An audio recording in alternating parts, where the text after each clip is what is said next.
nas orações, né? Eu sou muito grato a Deus por isso aí. Eu quero deixar para os irmãos uma palavra verdadeira.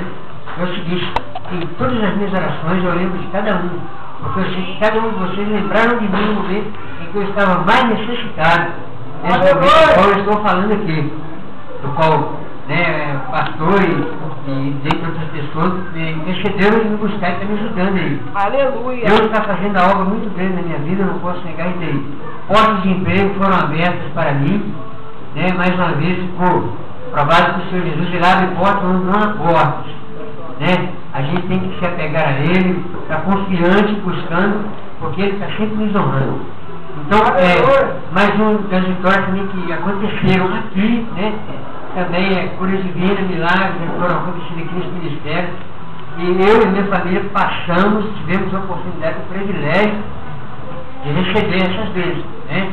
Deus trabalhou fortemente na minha vida nesse final de ano, né? No decorrer do ano, princípio do ano, meio do ano, foram muitas tribulações, mas chegou no fim. Eu posso dizer que eu estou fechando hoje, esse ano, com a chave de ouro que o Senhor me permitiu.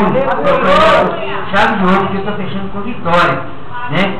Libertações, cura divina, portas de emprego e muitas outras coisas nem aconteceram. Deus tem prometido muito, eu creio nele e sei que muitas coisas irão acontecer, né?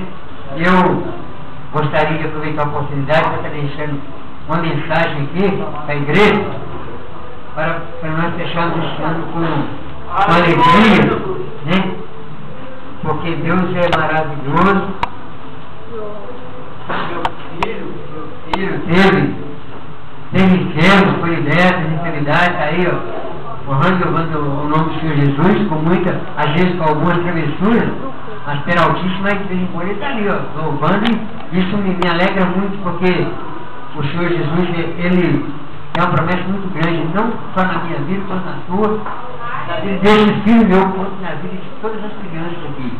Porque o Senhor já envia as minhas crianças que devem ir no céu, né? Aleluia! Então eu fico feliz por isso. Deus está trabalhando, graças a Deus, na minha vida e na vida da minha família. Aleluia!